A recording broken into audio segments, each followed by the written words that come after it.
Hey guys, this is Robby at Amped again, and this is a very high demand video. Today I'm going to be going over the basic functions and what all the functions do on your fire control unit for your PolarStar fusion engine.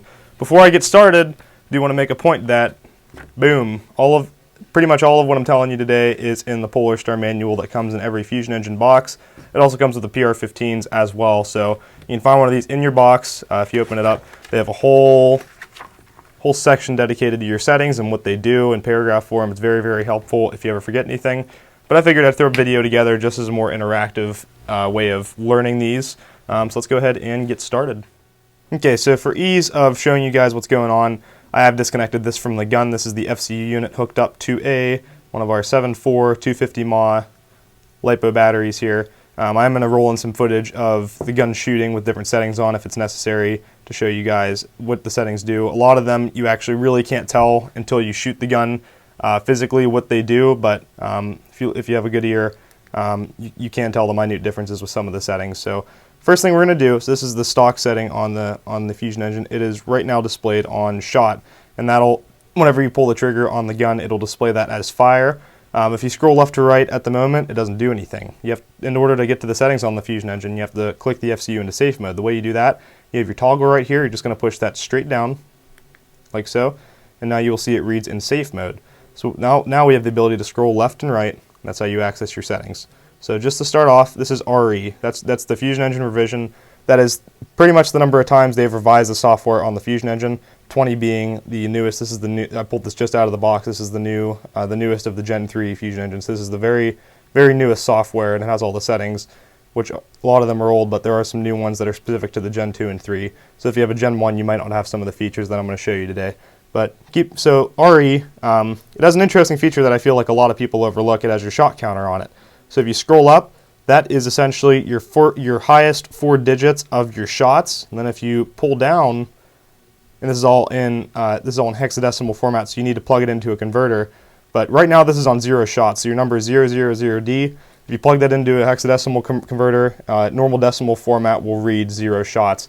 Now, as you fire the gun and you get into the thousands and tens of thousands, it'll be an odd number. It'll have a series of numbers, then a letter, which is completely normal. You have to plug that into a converter, which you can find online to find out how many shots you have cycled through your gun. That'll change after you reset the FCU, which I'll show you how to do in a minute, and that'll reset it to 0. So if we keep scrolling here, we're going to get into some of the more interesting settings. FA, that is your burst module. Right now it's on FU, which stands for full auto, and this is the programmable burst. So if we scroll down, we have anywhere from 2 to 9 round burst. You can actually set this down to 1, 2, which is single burst. Keep on scrolling that up. You can set it to 3, 4, 5, 6, 7, 8, and 9 round bursts. And you'll have to hold on the trigger for the duration of this. But that's a good way of setting your burst if you want 3-round bursts to be period correct with your rifle or anything like that, or if you just prefer the burst function. So for right now, we're going to set that to full auto. DN, that's your nozzle dwell. What that does, that affects how long the solenoids push air to your nozzle to hold it back in place. This is the setting you really want to mess with if you have mag issues, mag feeding issues, if your mag springs are weak. For the most part, 14, and all these settings are designed to be pretty much universal with every gun you put it into. That's why they're a good median to work off of, and they're set that way for a reason. After PolarStar's done all the testing and stuff, these are the settings they were most comfortable with when it comes to putting it in the gun. So DN, if you have mag issues, usually I tell people to turn it up from 14 to 18. These are all in milliseconds too. So the lower these settings are, the faster they happen. So obviously you want it to run a little slower for your magazines. You turn this up to 18 or 20. I've seen people run this as high as 30 if their mags are really having troubles, but for the most part you can leave this stock with no issues at all, and it'll be good to go. I'm going to leave this at 20 right now just so I can show you how to reset it later, because it doesn't really matter. DP, that's your poppet dwell. That essentially affects how much air is going down the barrel for how long. So right now it's at 25, which is 25 milliseconds. For the most part, a lot of us here like to run this number pretty low. We feel that it gives it a little more consistency and accuracy when run with a Type or even an Orga barrel. So this is set at 25. We usually like to run the setting around 10 or 12, and that's what we usually recommend when it comes to that. So moving over, now we have RF. RF is your rate of fire. That's pretty much how fast everything functions as a whole. It's how fast the solenoids work together. It's how fast everything works together. The lower the setting, the higher the rate of fire will go. So if I crank this down to 1, you'll get a pretty rockin' gun, as well as turning down the DN and the DR and all the other settings down will help you with rate of fire a little bit too. Okay, so moving over, now we're at DR. DR is essentially the polar opposite of DN. this affects how long it takes for the nozzle to return to its original position. So this is also a setting you can mess with. We usually don't recommend it. Usually messing with the DN setting is plenty to get your mags to feed correctly. But if there are desperate measures, you can turn this number up a little bit. Once again, 22 is pretty much where they designed it to be, to feed with all sorts of types of mags. But if you have mags that feed a little slower or can't keep up with the gun, you can turn this number up a little bit. And like I said, for the people who want high rate of fire guns, they turn these settings down as far as they possibly can to get it running the absolute fastest. So toward the end of the video, I'm going to go ahead and set this gun up for a pretty ridiculous rate of fire, just so you can hear what it sounds like, and I'll show you the settings on doing that as well. So if we keep scrolling over, DB, that's your electronic, that essentially controls how the signals go from your trigger to your gun. It's a little more in depth than that. I'm not really going to go over it.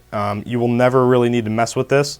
It's basically a fail-safe setting they put in there in case you want to mess with it. But there's more on that in the manual. But as far as adjusting how the gun shoots, there is no reason to really touch this setting at all. Keep scrolling over, and this one is a little controversial in a good way. This is closed bolt. This affects how the gun functions when it comes to feeding your BBs. When closed bolt is turned on, it's just like it sounds. When closed bolt is turned on, your gun will load a round and then fire it in one trigger pull. So your first shot is not going to have a BB in it, because it preloads the BB and fires it on the next shot. So it fires, then loads the BB, then waits for you to fire again.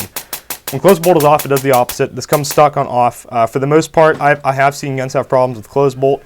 Closed bolt off is pretty universal. It works with everything. Some people like closed bolt for the slightly enhanced trigger response, but I personally run closed bolt turned off just for the fact that my gun's kind of picky. I don't like running the risk of jams and stuff like that, but it works fine for a lot of guns. So if we keep scrolling, go over from closed bolt setting to AS, which this is your alternate fire system.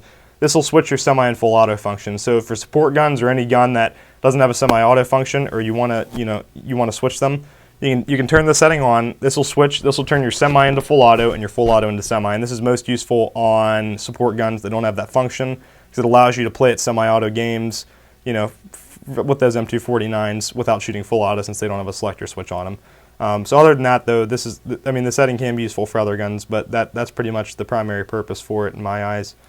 Keep scrolling over. This is your LiPo balance. So what this does is when the FCU senses that the battery is getting low on juice, it'll turn itself off, but you do have to set it. You do have to preset this number to the number of cells of your LiPo battery. So for a 7.4, there's 2 cells, set it at 2. For an 11.1, we would go ahead and crank it up to 3, 14.8, so on, all the way up to 4.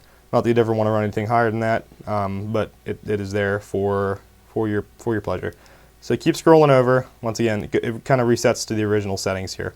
That's pretty much all of it. The revision ones are exactly the same, minus LB and AS. Other than that, all these settings are on their revision 1. Okay, so now I'm going to show you guys how to reset this to stock settings. And this is a very useful feature. If you mess up, you don't remember what the stock settings are, this is extremely useful, and I'm going to try to keep it on camera while I do it here. I apologize if I get out of focus. It's kind of hard to do with just 2 hands here while trying to pay attention to the camera. So right now we have our FCU. I unplugged my battery. So what you want to do, this helps if you have a friend, but press your toggle in vertically, and then you just want to find your connector here and try to hold it in so it displays correctly. But right now, hold on. Try that again here. So we're going to click the toggle in. We're going to plug this in. Try to get the display. I'm going to click the toggle in, plug this guy in. And actually, I missed it, but it will display DEFU, which stands for default settings. So for right now, if I scroll over, right now you will see all the settings are back at stock. We're good to go. So DB is at 0, closed bolt's off. We're all good to go. So that's a good way to reset your settings if you ever forget what they are, or you just want to go back to stock settings if you're not confident with the settings that you have plugged into the gun.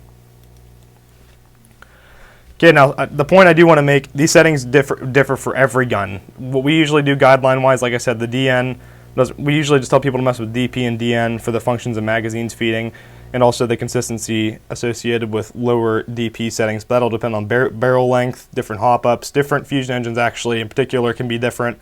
It's all really up to you on tuning. There's nothing I can really tell you specifically to do to your specific gun, because every gun is completely different. So now when people run high rate of fire guns, I'm not really a huge fan of anything over like 20 or 30 rounds a second, because I find it unnecessary, but it is possible to do with this. So if we scroll over, people, this is just what tends to happen. DN, people will run as low as, oh, messed it up here. DN, people tend to run as low as like 8. So if I set DN here, and I scroll over really far. If I set DN here to something like, I don't know, we'll set it to 7. Keep scrolling over. So now DP, people don't tend to mess with. We'll just leave it alone. RF, obviously you want the fastest you possibly can. So we'll turn that down to 1. DR, we'll crank this down to like 12 or so. DB, no need to mess with. CB, no need to mess with. AS, we're going to leave that standard. LB, we'll leave that as stock. And then everything else is pretty much good to go. So now I will show you what this really sounds like on full auto.